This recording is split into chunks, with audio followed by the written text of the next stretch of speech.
Welcome to Embedded. I am Alicia White, here with Christopher White. Our guest is Liz Wharton, and we're going to talk about technology, law, public policy, and cybersecurity. Hi, Liz. Welcome. Hi, thank you. Thank you so much for having me. Could you tell us about yourself as if we met at a random diner at DefCon? So I wish I had a much better superhero origin story. But yeah, so if we were sitting together at DefCon, I would say I try my best to keep folks out of trouble and enable the doers to do what they do, and do that from a legal as well as a policy and just a business operation standpoint. Okay, now if we met at the boardroom at Scythe, how would you introduce yourself? There you go. Sorry. As I am the adult in the room and do my best, but I have almost 20 years of working with the hackers, the makers, and the breakers, and really just enabling.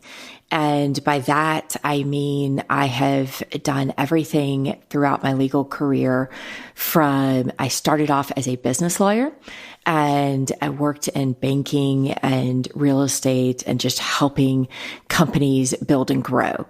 And this is what happens when you have friends that like to ask why and like to take things apart, that they would start to take things, do things, for example, doing research with unmanned systems and asking me to help them legally do that or draft the contract. And it went downhill from there. All right. And that downhill is a large part of what we want to talk about. Right. It's the fun part. The lawyer stuff tends to be the boring part. Well, I mean, as you said, keeping us out of trouble is pretty important. It is. And also helping everything from other members of the board and other C-suite executives down to the legislators and the regulators, and being that transition, that bridge and translator between, hey, this is what people are doing, and this is where you would like to see things go. Here's how we can do that, and it may not be how you think. We want to do lightning round, where we ask you short questions, and we want short answers. And if we're behaving ourselves, we won't ask how and why and who's your favorite superhero. No, that one we will ask. Let's start with that. Who's your favorite superhero? I like Black Widow, probably because of the red hair. But She-Hulk is a lawyer. Sorry. She is, but I'm breaking the rule already. That looks like it requires, right? But it looks like it requires a lot of gym time to stay quite that fit. And shopping for clothes seems to be. Admittedly, I still have to catch up on both reading the novel as well as watching the show. So no spoiler alert. Do you have a favorite video game? Oh gosh. See, this is where my downfall is, and it's embarrassing. I like the Mario Kart, the Pokemon Go, the things where basically you can pick it up and it's fairly intuitive and they can drop it. Do you have a favorite historical case file? Ooh, I really don't have one. One of the fun one to look up is the state of Maine sued the Declaration of Independence. I cannot make this up. It is a fascinating story. When you get down into it, it's really about lawyers getting creative on how to establish who owned or the proper chain of title for a document. But just the fact that the state of Maine had to style a case that they were suing the Declaration of Independence. I just love that. I always like those federal cases where it's like the United States versus $5,263. Because they're trying to reclaim money from someone, it's very like weird. 20 John Does, or any inanimate object. But I'm like, it's the Declaration of Independence. independence. How can you sue this Maine? What is wrong with you? Spoiler alert, they lost. Do you have a favorite law? Ooh, that's a good one because it depends. Is it the favorite law that I like to make fun of, which is the CFAA? I think it's terrible. I think it just let's start from scratch almost. But do I have a favorite one that I think is fantastic? There's too many to choose from. And do you have a tip everyone should know? Oh, gosh. First of all, break it down to basics. And with everything, don't assume we're all speaking the same acronyms, the same language. Break it down. Okay, well, then I'm going to go back to a previous question. And you said the CFAA, the Computer Fraud and Abuse Act? Yes! Thank you. I'm so glad you circled back to that because as soon as I said it, I was like, oh, gosh. Not everyone may know. Yes, the CFAA, Computer Fraud and Abuse Act, is really, we're seeing it get reined in a little bit, but not truly. And we're seeing some states try to get creative, but that's frequently a law that's used to tampen down research. And even companies will try to use it sometimes to say, employees stole our stuff. They shouldn't have been doing it. It's like, no, stop it. Be adults. Isn't that what law really comes down to? Someone saying, stop it, be adults. Right? And sit in that corner and think about what you just did because that is not what you were supposed to do. Yeah, frequently. And that was a law that was used against Aaron Schwartz, right? And that was, I think, where it came on a lot of people's radars as what's going on here. Yeah. And not only that, you had, for example, the state of Georgia had a hot topic is always election security. State of Georgia had their voter databases had some security flaws within them. Researchers alerted the Secretary of State and the proper folks about it, and it put a little bit of egg on the state's face that in this case it wasn't necessary. It was just stuff was not protected as it should have been. And so, of course, the natural reaction to that was, you know what we should do? Instead of spending time, effort, energy, hardening our security around the voter rolls and this election systems, we should pass a law that makes it, that extends the Computer Fraud and Abuse Act to cover this. And it's just luckily a significant amount. EFF helped bring people together to write to the governor, and the governor at the time did veto it. But again, you just want to look at be adults. This is not what you should be doing. And just as with Aaron, it's this is not what this was intended to do. You should be sparking creativity and the, free discussion of knowledge rather than just crushing it. And it does seem like the response to being informed of security holes or such things, privacy issues, is not to say, thank you, I'll fix that, but here's a lawsuit. You can't tell anyone, and I'm suing you for criminal acts against this. Right? It's absolutely fascinating that when you have researchers who are going about it the right way, and by that I mean they're being responsible, where they're providing the company or the maker of such and saying, hey, here is this flaw. I've done this research for you and help, I'm trying to make it better. And instead they just, it ends up being, no, we're going to sue you.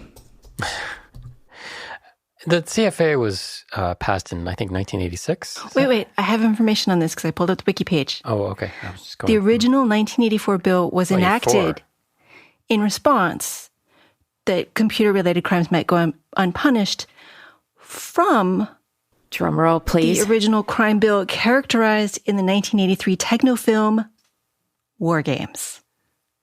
Oh, that is what? Absolutely correct. What? Yes. Right. War Games inspired this law. Yes, and it's 1986 is when it went into effect. But yes, this is the War Games law. I didn't know that. It's so cool. Yes. Like, who knew the power Matthew Broderick had?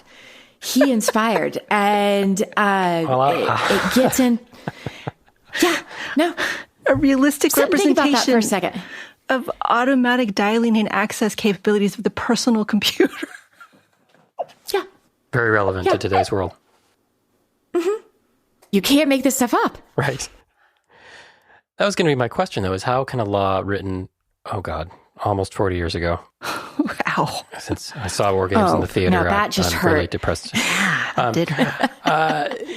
How can a law that old, when computers were basically what our toasters do now, and internet connectivity was limited to 3 computers at Stanford, how can that apply? They can't even be relevant. Well, so this is where frequently you have to go to legislators and regulators and help them shift the focus of stop focusing on the shiny object aspects of something, stop trying to be reactive, and instead focus on what is the actual harm you are trying to prevent. Not the how, but the what. And break it down like that. So people stop paying, because that was one of the things with, what was it, about 5 years ago, it was drones. Oh my gosh, yes. We need to have they're going to be taking over the skies. They're going to be peeping Tom, spying, all these things. And I had a lot of fun with different at the state and local level, even working out going, hey, quit panicking. We've had unmanned systems in operation since before World War II. Marilyn Monroe worked at a factory that built, radio-controlled aircraft. And you have that. So stop trying to focus on this aspect of drones. Instead, what are you trying to get at? Are you trying to, we're afraid they're going to, war driving being legal, but we're afraid they're going to do this, or this. Well, okay. That we can work into legislation. But if you're worried about this, give researchers 10 minutes and they have found a different way to do that. So your actual legislation is now obsolete. And you didn't, all you did was add one more law to the books that really doesn't work. There are a lot of laws on the books. Indeed. Is anyone ever going to say, you know what we need to do? We need to just get as many of these off the books as possible. Do you know how hard it is to pass a law? Imagine how hard it is to get rid of one. I think they should all just expire over time. Invisible ink. That could be fun. Okay, so that's unrealistic. Then you have to pass ones to replace them, even good ones that you want to keep. Exactly. If you've ever tried to have to go through, one of the things, because I work with a lot of startups now, and shameless plug, Scythe, if I'm permitted to give a plug, Scythe has grown. We've become an adult company in that we actually have to have employee handbooks and all these policies. And when I was with the city of Atlanta, we were going through and updating our policies, and a microcosm and example of that I think we at one point had maybe 3 different policies that dealt with beepers, pagers, but we didn't have something that dealt with, laptops when you travel. And I was like, all right. This is let's get a home run. Let's get that. So we did. But when you take that on a broader scale, that's a lot harder to do. So, Scythe, what did they do? We're an adversary emulation platform. So we allow and enable that big picture. What's working, what's not, what's the latest and greatest when threats are coming out. We are post breach, but we allow companies to see what's going on in their systems, what's working, what's not. And I like that, having survived being with the city of Atlanta when we had our ransomware attack, and we're having to rebuild all of our systems and our processes. And yeah, I'd like to know, like, okay, did we configure this correctly? Is it going to catch all these other things? What is it catching? What is it not? And that's where platforms like Scythe come in and really just are a force multiplier. So you're a red team. Think bigger. So what happens when the red team comes in and says it's broken and gets to walk away? No. You want the blue team aspect. Oh. I mean, it kind of is. It is like you get to be like, chaos bomb. Exactly. Now you get to deal with it. Everyone wants to be the first scene in sneakers. Right. And unfortunately, I have been the one sitting in the boardroom going, well, great. Now what? So what Scythe does is we help the red team and the blue team work together better. And can we define those for people who... What? Yes. You don't know? So you think of the red team as the ones that are going in and doing the testing. They're poking and finding the holes and finding what's working, what isn't. And either a long-term, like one shot, or just over time, this is what we see that we were able to get in this, we were able to do this, and this. Blue teams are, I say the poor folks, because they have the harder part of they're actually defending against. They're the ones maintaining the systems and really running the SOC and keeping the lights on. And then you have the concept of the purple team, which is what happens if the red team and the blue team are sitting together in the same room and working together and in real time getting, or as close to real time as you could, getting that feedback. And instead of having to wait 6 months for the report, okay, great. So you're telling me for the past 6 months, somebody has been sitting in my network, helpful. Right. From a lawyer's summary, I hope that made sense. Oh, it totally did. But these are very different skills. I mean, one is breaking things and one is building and, more importantly, maintaining them well. And monitoring, too. And monitoring. Yeah. Right? The blue team has a much larger to-do list. They also have a much larger liability.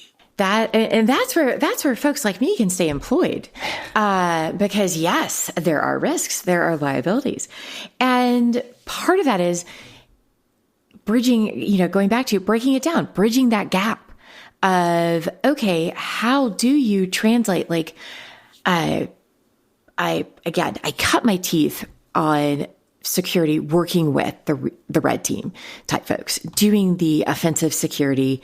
And, again, that is the fun. It's how did you figure out how to jailbreak an iPhone, put an extra battery pack on it, add in some software so that it wouldn't go into sleep mode, and absolutely do Wi-Fi sniffing in the mail rooms of companies and find out just how unsecure their networks are. That's fun. But when you go and deliver that report, how do you how realistic, if we're going to prioritize from a company going, well, okay, I have $1 million budget. Wouldn't that be nice? But I have $1 million budget. How should I spend it? Should I then, obviously go through, add passwords to stuff, lock down the networks, don't let, have the network segmentation so that if they do get in one way, they are not, doing all of that. But beyond that, how do you prioritize? Like, okay, that's a show hack. How do we do that? And that's where, that dialogue needs to happen, where you translate and you break it down and you help people prioritize. That does make sense. But then when I think about some of the hacking that happens, the being able to open car doors and enter houses that are secured with cyber locks. Right. All the cybers. And okay, so the first person, the researcher, I totally think they should be protected. That makes sense. We need people who are trying to break these things, to be the red team, to be the penetration testers, so we know where the errors are, and so we can fix them. As an engineer, I want to fix those bugs. But where does the responsibility lie when these hacks are published and other people use them for nefarious purposes? Such a multifaceted question. And now my brain is ready. It's like, oh, let me talk about this and let me talk about that.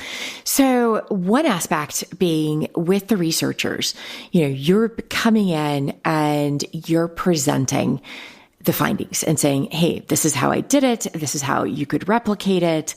And doing it in such a manner that almost like with a level of respect. And we see that you have organizations like Disclose.io that is a nonprofit that really helps bridge that conversation. And if you were turning this episode into a drinking game, I feel bad that I have said bridge so many times, I feel like, but you have, you want to bring that conversation in a productive manner so that it's not the, haha, your engineers are idiots. Look what they didn't know how to do. And you're thinking, oh, you mean our team of 5 people that are dealing with like insane amounts of tech debt and working with we're having to basically recreate everything each time we do a new feature or iteration of the product. Like, oh yeah, no, they're idiots. No, that's not how this works. But also helping, providing the information, but running against a clock of if one person's found it, there's a good likelihood it's already been found by somebody else. They just happen to be the first person to talk about it. I mean, you think of how many people have different pocket research that they just keep to themselves. That, all right, this is cool. I don't know what I'm going to do with this yet. I don't feel like dealing with a responsible, but it enables me to do this, or this. And there are a lot of people who haven't disclosed. So just because, and it's reminding companies that, look, someone came and just did your research for you. They just did this and they're willing to work with you. And that's a good thing. That just meant now your engineering team doesn't have to find it themselves. Somebody else did. And they're work collaboratively together. I mean, in a shiny, happy world, that's what should happen. Oh, yeah.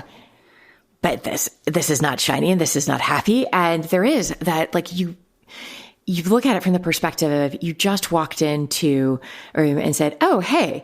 And especially if you look at what you have coming out of not only in the US, but other countries as well, saying, oh, wow, now that you know about this vulnerability, and in some cases, there aren't even the caveats of it is a significant, you had to patch. You have to patch now. And if you don't patch now, or if you don't patch within 48 hours, 72 hours, et cetera, and if you don't publicly disclose that you had a breach, a vulnerability, et cetera, then you better open that wallet because you're about to get hammered.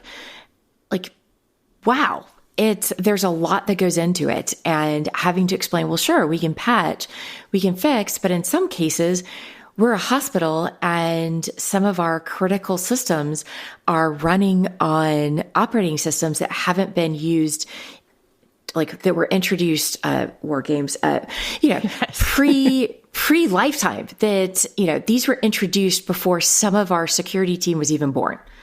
And by patching it, we lose use of this machine.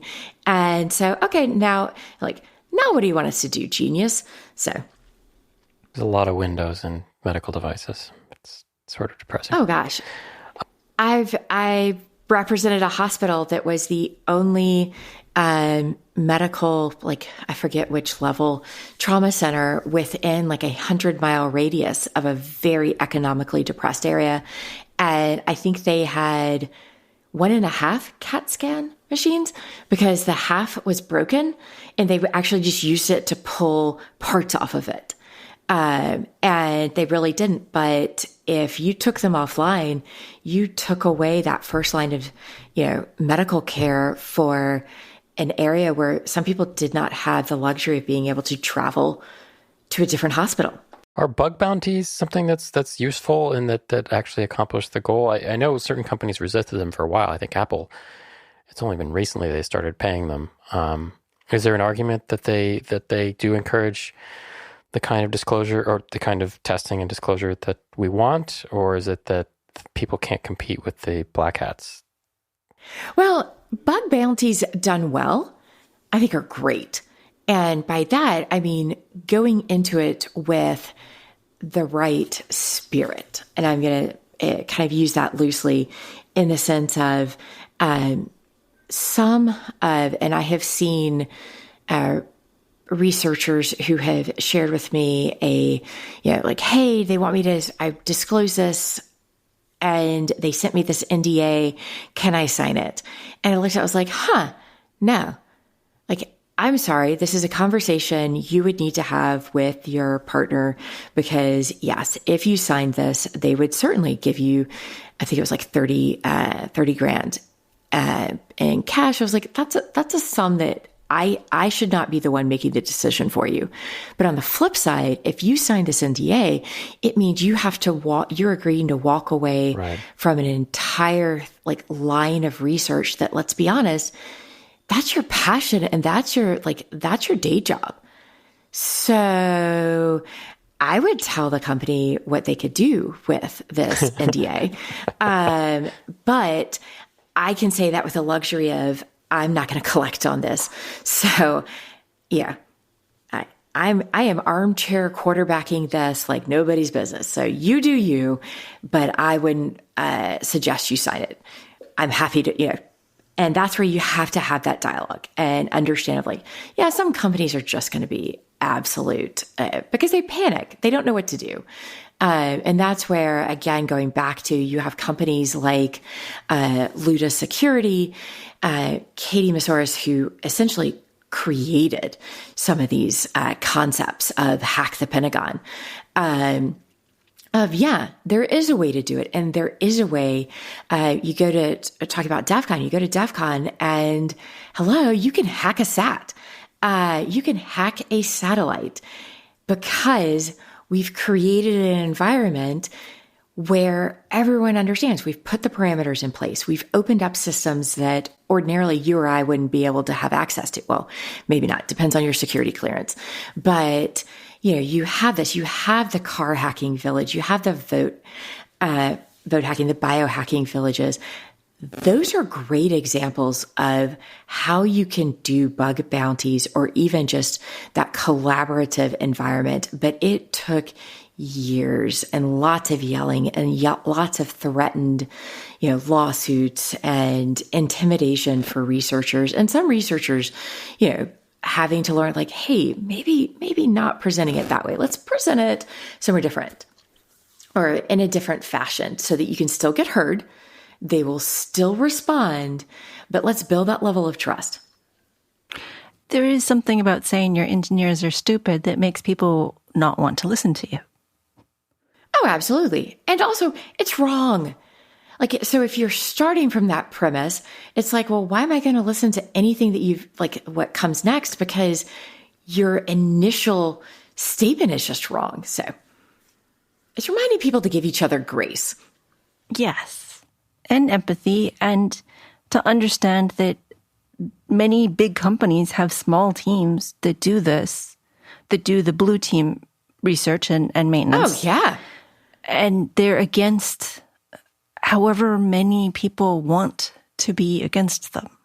I mean, some companies definitely draw more ire and therefore probably more penetration testing. But yeah. And you have some companies where, a first blush, and I haven't even had a chance to look into it, where you have Patreon who lets go their entire security team. Yeah, what was with that? I don't know. And it's wow, you are not going to draw any sympathy for anything that follows. But And you have, like, again, talking about pulling from my experience, where you have city and state governments, like you look at the city of Atlanta, their blue teams are defending not only a municipality that has, I forget how many, so you have the city government, but we also they were defending the networks for the Department of Public Works that are providing water to and sewer treatment facilities for over 6 million people and businesses. And then they also were defending the networks for the world's busiest airport. So if you think it's bad when like Southwest goes down, was it a couple of years ago, or was it Delta? Someone had a glitch in their system that caused like everyone trying to get home from Black Hat and DefCon. If they were flying that airline, there was an issue.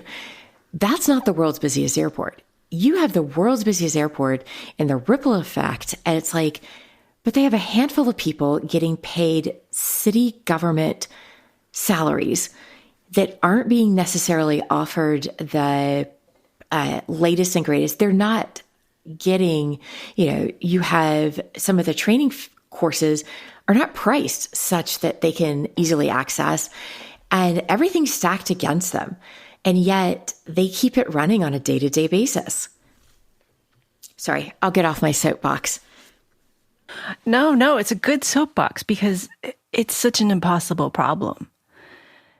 And yeah, I want to tell those people you're doing a good job. But then I remember being in college. I remember how fun it was trying to break somebody else's system just because, I mean, come on, their password file, it was like open. Oh my God. Right. It was the 90s. Right. Things were different. And I mean, they didn't expect anybody to be messing around. We just started salting and hashing passwords back then.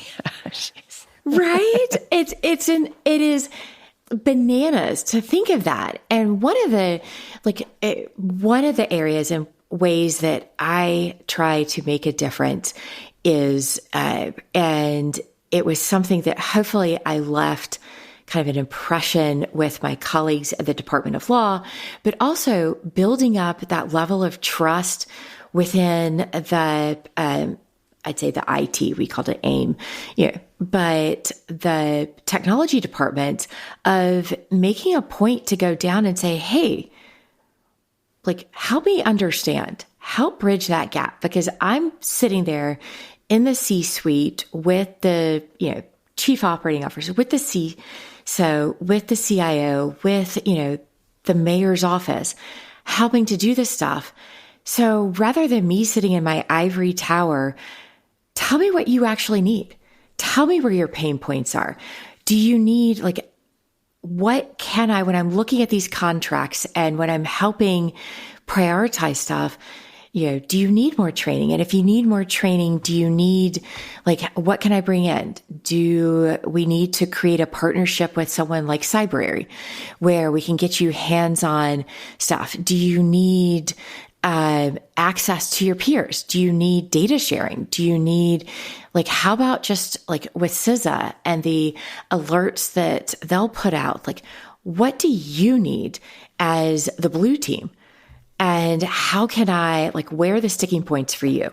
And so if you get more dialogue between the C-suite, the legal department, coming in and telling the engineering teams, hey, tell us, break it down into digestible building blocks.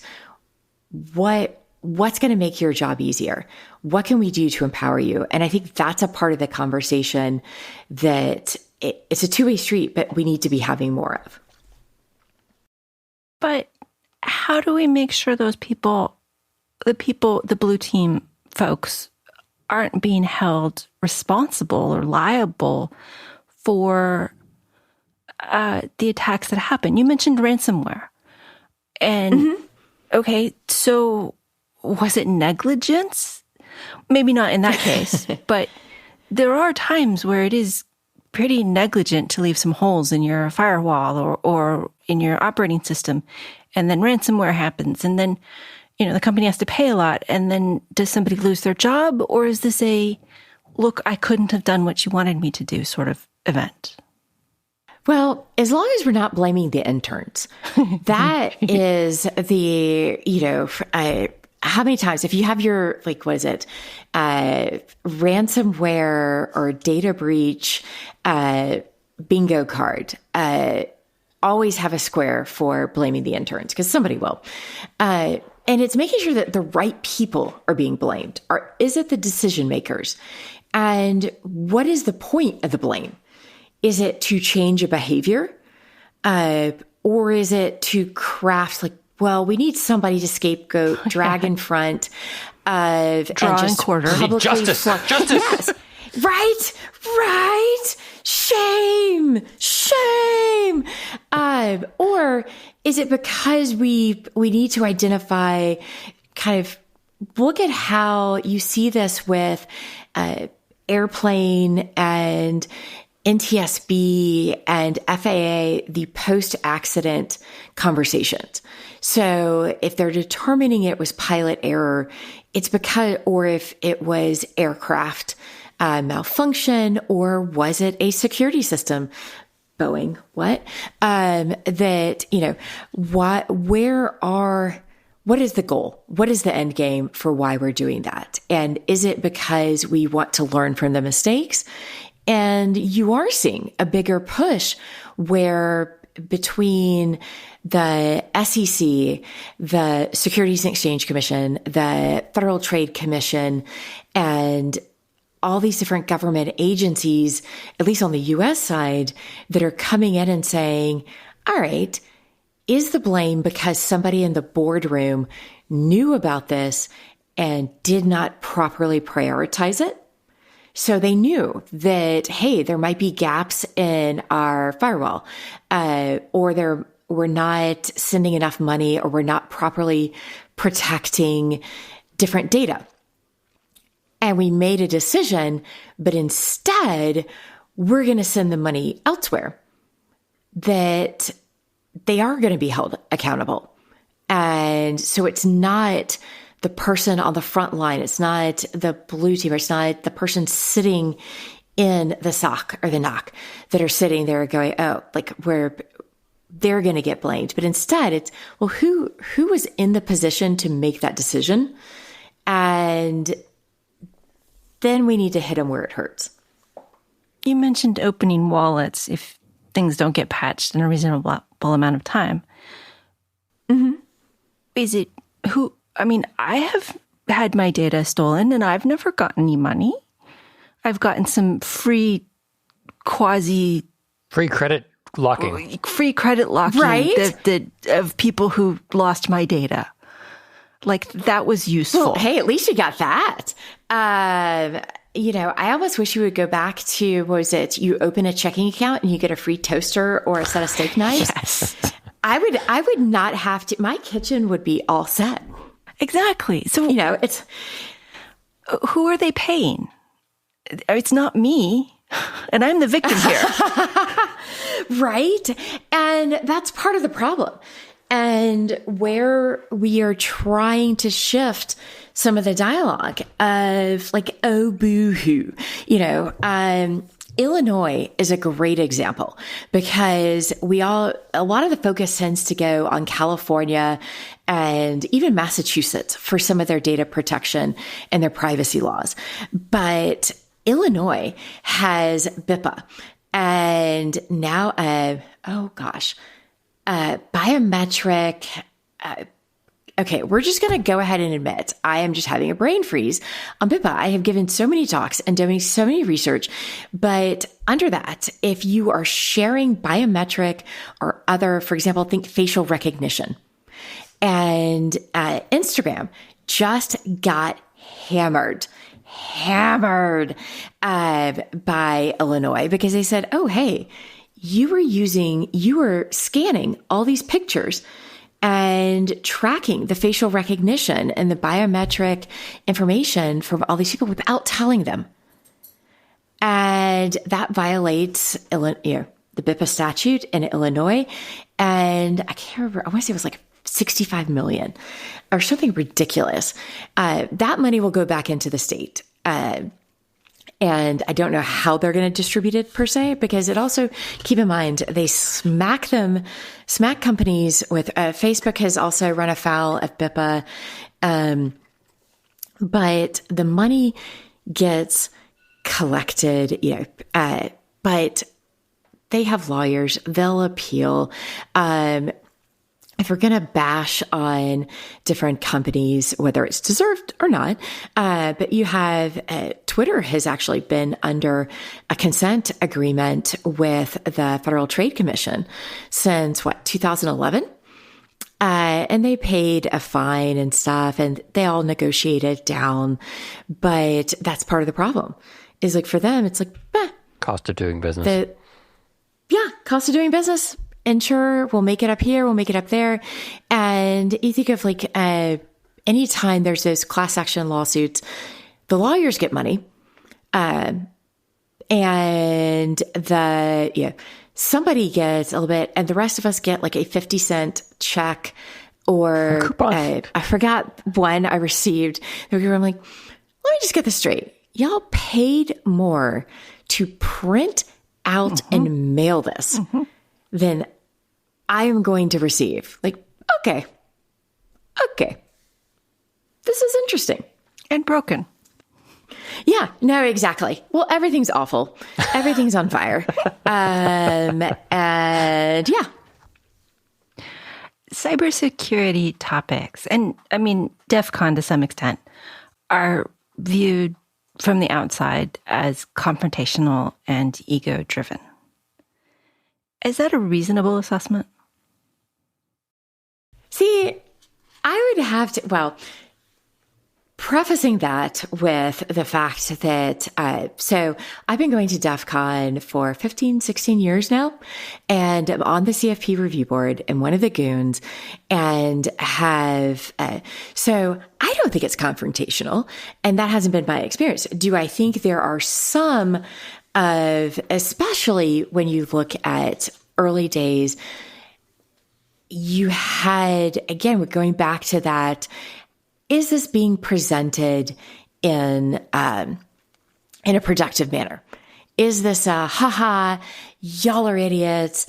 And is it being received as like, okay, you have Spot the Fed games. And now it's like, oh, we have an entire, my joke is that, and I've helped work on it, is you have, it's not really a track per se, but you have a policy department that it's not a village.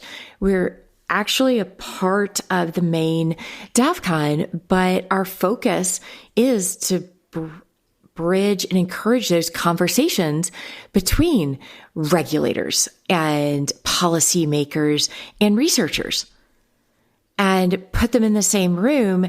And believe it or not, nobody came to blows this year. Or last year, or I think we've been doing it through 3 or 4 years. There have been no fisticuffs. There have been no casting of spells, and at least out loud that we have seen, and no voodoo doll. Nothing has been burned in effigy, at least within the official DefCon space, which I think is great. But you think of what it took to get the car hacking village and the voting village off the ground and to where we are now. I mean, you had with biohacking, you had researchers that were hacking their own insulin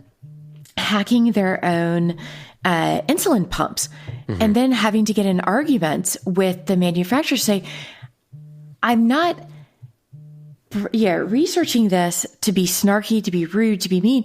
This is the insulin pump that's attached to my body. Can you please secure it so I don't die? That seems like a reasonable request. I mean, it really does. You would think. And it's just, again, it's bananas. But I'm proud of how far we've come. You won an award this year at DefCon. Could you talk about that? Yes. Oh, thank you. Yes. So the cybersecurity, so there are awards that go to women professionals and Cybersecurity Woman of the Year, and they break it down into different topics. So my focus is on both the law and public policy surrounding privacy in particular. And so I was recognized as the Woman of the Year in law and cybersecurity policy, so privacy. So yeah, I even got a trophy and everything. I felt like telling a little statue. I was like, look, Mom, I'm not a complete, raving lunatic. Occasionally people care about these topics. Part of the award was about outreach and being a good example for others. Is that important to you? Oh, absolutely. And thank you. Thank you so much for the softball that's going to let me really share about some of my passions, which of course I love Scythe and I love the work I'm doing there. But I have the privilege of being on the board of advisors for the Rural Tech Fund, which Chris Sanders started on his own. I forget how many years it's been around, but what RTF is doing is we connect students and teachers to different, it's really bridging that access gap. And they have provided grants and support to students and teachers in all 50 states. And one of the things that I got to do with them was go talk to an elementary school class of students in North Georgia and share with them about the research I was doing and what I was doing to help integrate drones into the airfield at Hartsfield-Jackson at the airport. And they had donated the Rural Tech Fund had also donated 3D printer and training and materials to the same class. So it's really like, what do y'all need? What can we do?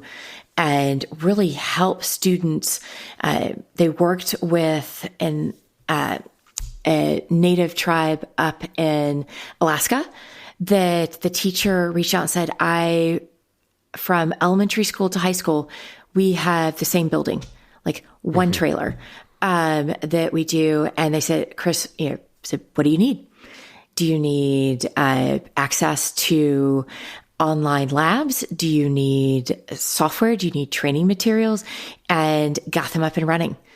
And that kind of thing of how can we inspire the next generation and really spark that curiosity that got us here. I mean, you think of old school researchers, they didn't have a guide. They didn't have, someone to show they just had to figure it out. And how do we take that curiosity and grow it and encourage it? So work with the Rural Tech Fund as well as try to do my best with Black Girls in Cyber and serving as a mentor there as well. And this was the first year DefCon had a village for really encouraging both women and girls, but also women of color to engage more and learn more and grow in cybersecurity.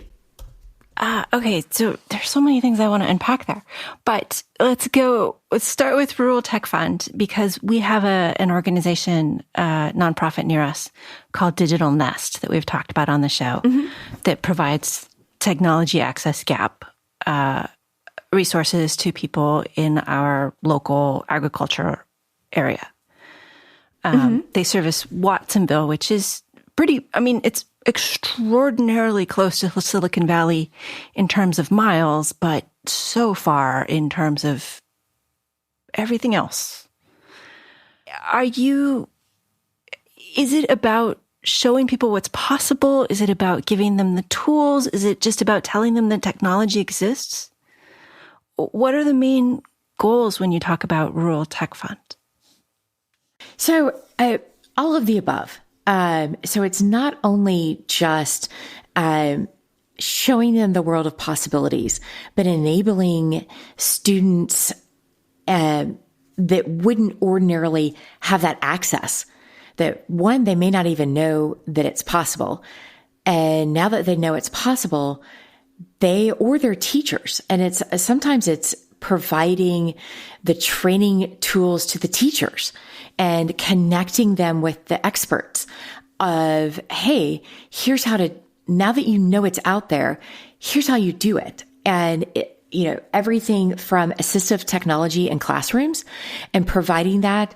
And really where Rural Tech Fund, to me, strikes a chord is it's not dictating, this is a program, this is what you need. It's more about going to the teachers and the schools and the students and saying, you tell us, what do you need? What can we do to help you and your students? Is it connectivity? Is it just access to this? Is it training on this? Or is it even, as you said, like in my case, I took a bunch of micro drones and down to the school. And I think it was a third grade class, of the 30 students in the class, only about 6 of them had ever been to an airport. And so educating them, I had a map, like a topographical map, an aerial map of the airport. I said, this is what we're talking about, guys. This is, every minute a plane is taking off and a plane is landing. And what do you think are some of the things we should need to consider? And oh my word, those children have the most graphic sense, they're like, well, what happens if then it explodes and there's fireballs everywhere. And I was like, well, since you mentioned it, kids, we have special foam that is loaded into our fire engines that is designed just to fight jet fuel fires. But wouldn't it be great if we could use drones to get aerial imagery of the fire and fight it better? But they were just like limbs flying. I'm like, what have y'all been watching or reading? Like, wow, you're not wrong. We do have to think of all of these things, but wow. Okay. Please don't tell your parents I'm the one that told y'all about that stuff. Yes. I remember one of the people who worked for me when I was a manager went to go talk to a classroom and came back and said, well, that didn't go as I expected because halfway through they asked me to define what homicide meant. Right. Whoops. Right? Like, oh, okay. Yeah. But it's where it starts. And I don't want to be the one, yes, children, get creative. You are only limited by your imagination, and let's do it. Do you just need a check, or do you need security experts, the researchers who are hacking into the cars? Or all right, y'all have seen this, autonomous vehicles. You've seen the Jetsons. I hope, can people still watch the Jetsons? I don't know. George was born recently. I know. Oh, but here are all the things, and I love knowing that there are more and more of these organizations out there doing this. You personally, you've mentioned some time donated, but do you usually give money or time? What is it like being on an advisory board of a nonprofit? Well, I started off, I did put my money where my mouth is. And I try to, when I'm making charitable donations, find organizations that are doing that I feel like the money's going to go to something I'm passionate about. So it might be a dog rescue. In this case, Rural Tech Fund. I got introduced to them in part through B-Sides Augusta. And with being on the advisory board, it's not a requirement. I just happened to like to every year, send money, and had long told Chris, whatever you need, just point me in the direction. I have passion and energy and resources available. I need you to channel this energy for good. How do you need this? And this is the Chris just started the advisory board for Rural Tech Fund. But with that, it's an ask of, and it just depends on the organization, but sometimes it's an ask of just ideas and time. And hey, in my case, like I've worked in worked with different nonprofits in part of their fundraising, but I also, through my work with Scythe on the business side, I have access to other VC funds and other companies. And it's like, hey, we want to be able to tap into your network and your ideas of how do we grow these programs. And another, Senior Online Safety is another board that I'm on for a nonprofit. And that one, it really isn't. Occasionally it's, hey, we're going to do this. Liz, you've helped from a legal side set up nonprofits, point us in the right direction. So it just depends on skill set. So if someone wants to get involved, and I highly encourage everyone to look around. There are organizations that are constantly in need of volunteers, advisors, supporters. And people say, well, I don't have money. I don't really have time. It's like, but do you have, do you have social media? Do you have a network that you can connect them to? Or are you a creative? Like maybe you can help them grow their next project because they can pick your brain. Or that $20 that you donate, and is also a tax write-off for you, but it can grow and support some stuff that you'd be surprised how, do you have 2 hours of time on a Saturday because they're running a booth at a local cybersecurity conference and you can help them do this? There are many ways to get involved, and it doesn't always require one thing or the other. You mentioned Chris. Could you say his name again? Oh, certainly. Chris Sanders. He started Rural Tech Fund, which ruraltechfund.org, or if you're on the Twitters, at Rural Tech Fund, check it out. And he started this as a passion project, being from a rural area and growing up without perhaps all the access that you might have if you were in a major city. I just wanted to make sure that we identified the person, because usually when there is a Chris mentioned, everyone believes it's my Chris. No, they believe it's some other person. My Chris does not work for iRobot and does not run the Rural Tech Fund. No, I'm far too lazy to do all those things. I have a couple listener questions. Absolutely. One of them's from Nick. Are there any ways that privacy legislation can get ahead of advances in technology and its uses in new spaces, rather than constantly trying to play catch-up or games? For example, limits on facial recognition tech by law enforcement. So, unfortunately, part of that is already out of the cat's out of the bag, the horse barn, whatever the sayings are. Really, it's raising awareness at this point. You do have some states that are doing a great job. Do we need national legislation? Yes. But the other downside is it's not just, you think of TikTok. That's not a U.S. company. And we can put all the restrictions we want and they may or may not follow. And when it comes to local law enforcement, part of it is education and helping them understand. And this goes back to some of the engineering stuff of just because you can build it, do you really need to build it? And do you really need, that was one of the things we worked on and really tried to focus in on with smart city stuff. And when I would sit in the meetings and, we would get the request of, hey, we want to do this. I'm like, all right. Well, do you know what else is going to happen with that? And do you know, okay, now we're going to have all this data. We're going to become even more of a target rich environment, and they're going to come after it. and the opportunities for misuse. And are you ready? And are you willing to have all this? And do you understand? And it's like this company, I was like, oh, no, I just wanted to make this part of my job easier. It was like, well, okay, let's find a different way then.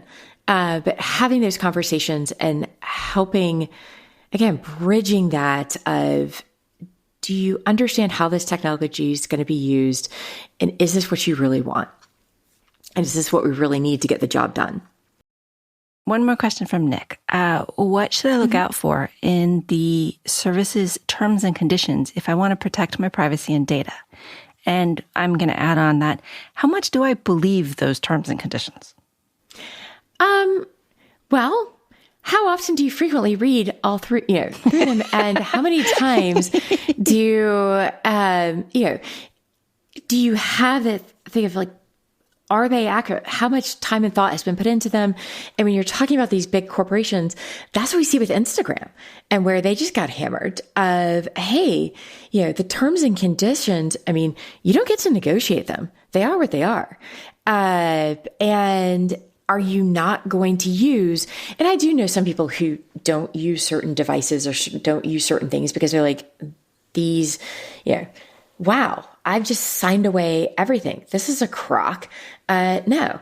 But when you're looking at that, it really boils down to some of the states and some of the policy decisions that are getting made are actually holding them accountable.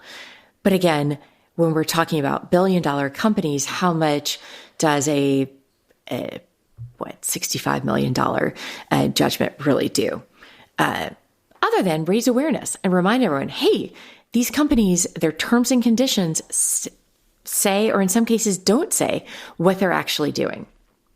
Exactly. And it goes back to, I don't really believe them. And every single one of them says, we may change this at any time. And I don't know how many times I've given away my firstborn child. There are days that most people I know would gladly give away their firstborn child. I don't have any, so it's That's an easy. why. Exactly. They've all been given away. Yeah. Well, and you go through, and some of it is not necessarily an evil intent. It's just the byproduct of, hey, we didn't realize that this would tie into this, to tie into this, to tie into this, and the design, or that just wasn't the focus. That's why really the conversation, and I think where change is going to come from, is building in that privacy by design.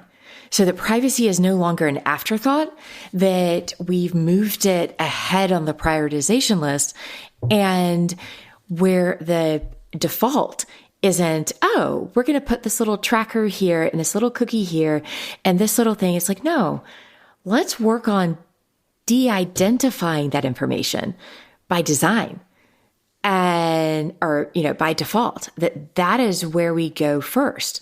Is that if we are tracking people across apps, across devices, across different things, that is a creation, that was an intentional choice by the company, by the engineers, by everyone involved, instead of you have to opt out, but you have to jump through so many hoops. And at that point, is it really effective? So it's kind of flipping the script. You said privacy by design and de-identification by default? By default. So, and again, let's build the privacy in to the initial designs, that when we design how a system's going to work or what the product's going to, the software is going to do, that privacy isn't an afterthought. That, hey, how are we protecting this information?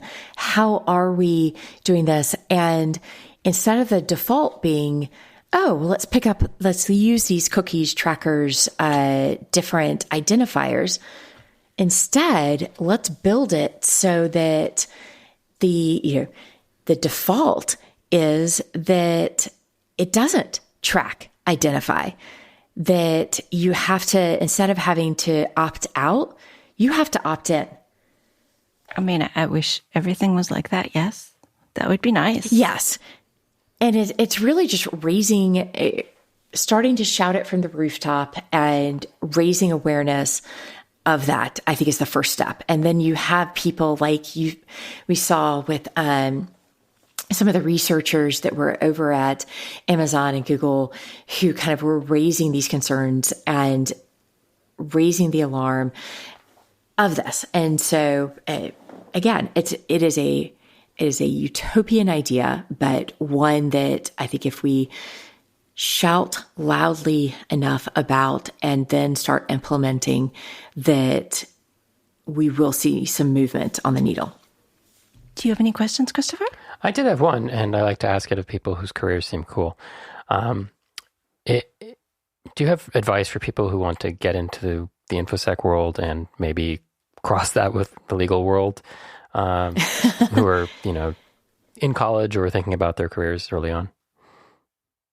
Yeah. And granted, I fell backwards into it.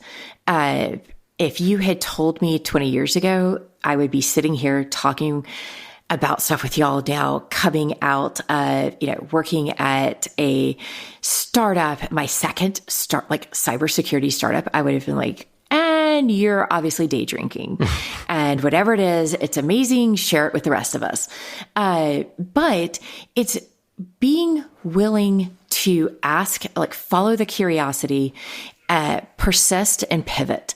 That if you see something that strikes your fancy and you want to do, go for it and keep going for it. And if an interesting opportunity comes along I worked in capital markets, commercial mortgage-backed securities right before the crash. And the comment from my father was, after we crashed world economies with CMBS, he's like, well, I finally understand what you do because the Wall Street Journal says y'all are now responsible for this. And I was like, oh, but that was the moment I was able to take my, the side stuff that I was doing and say, well, my main gig, area of practice just crashed. Maybe I start doing the stuff that I think is fun. And so don't be afraid to follow that and do the fun. I say fun, but do the stuff that you find curiosity and sparks of joy in. Cool. Liz, it's been good to talk to you. Do you have any thoughts you'd like to leave us with? Thank you so much. Once again, I appreciate and have enjoyed the conversation and cannot shout it enough. Well, and first of all, I'd be remiss if I didn't say thank you, Scythe. Thank you to all of our customers, et cetera, Rural Tech Fund, but cannot shout it from the rooftop enough, especially as with an audience of engineers. Privacy by design, de-identification by default in what you're doing at work, as well as what you're doing as a consumer and a user of different technologies. Our guest has been Liz Wharton, Vice President of Operations at Scythe. She's also on the advisory board of the Rural Tech Fund. And of course, links will be in the show notes. Thanks, Liz. Thank you. Thank you to Christopher for producing and co-hosting. Thank you to our Patreon listener Slack group for questions. And of course, thank you for listening. You can always contact us at show@embedded.fm or hit the contact link on Embedded FM. And now a quote to leave you with. I was going to do war games, but I think Calvin and Hobbes is the way to go, from Bill Watterson. Mrs. Wormwood says, Calvin, can you tell us what Lewis and Clark did? Calvin says, no, but I can recite the secret superhero origin member of each of Captain Napalm's Thermonuclear League of Liberty. Ms. Wormwood, see me after class, Calvin.